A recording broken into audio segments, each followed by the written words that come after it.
कहकर एक पालक का गुच्छा लेकर चली गई। अरे अरे यह क्या, चलो कोई बात नहीं, शायद भूखी होगी। उस दिन बिरजू को सब्जियों के दुगने पैसे मिले।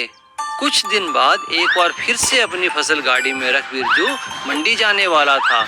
उस समय उसकी पत्नी भी उसके साथ थी। तभी वो भैंस फिर वहाँ आई और पालक लेने लगी। अरे जा यहाँ से, हट हट। भैंस वहाँ से चली गई। उस दिन बिरजू को काफी नुकसान हुआ। इससे बिरजू उदास हो गया। कई महीनों बाद जब दोबारा फसल हुई, तब जब बिरजू खेत से सब्जियां काट रहा था, उसे वो भैंस फिर दिखाई दी। बिरजू ने भैंस को एक पालक की गुच्छी खाने को दी। जब बिरजू ने अपनी सब्जियां बेची तो उसे फिर फायदा हुआ। उसे काफी फायदा हुआ। उसी दिन उसकी पत्नी को वो भैंस अपने घर के बाहर दिखाई दी। अरे ये भैंस बार बार यहाँ आ जाती है और सारी सब्जियाँ खा जाती है।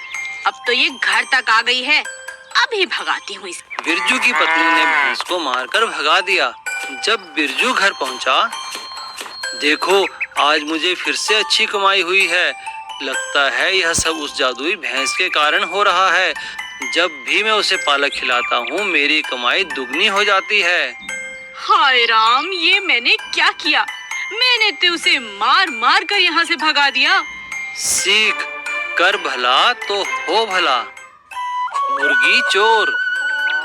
एक नगर में एक कपड़े का व्यापारी छगन रहता था। वो अपनी माँ के साथ एक बड़े से घर में रहता था। छगन के पास बहुत सी मुर्गियाँ थी। वह उनका बहुत ध्यान रखता था। छगन रोज रात को अपनी मुर्गियों को एक बड़ी सी टोकरी के नीचे रख देता और सुबह उन्हें बाहर निकाल लेता था। आओ आओ मेरी मुर्गियों, आओ सब सो जाओ। छगन ने मुर्गियों को रोज की तरह टोकरी के नीचे कर दिया और सोने चला गया। मानसिंह दूर खड़ा यह सब देख रहा था। तो छगन अपनी मुर्गियों को रात को यहाँ छोड़ के जाता है। क्यों ना आज बिरयानी खाई जाए।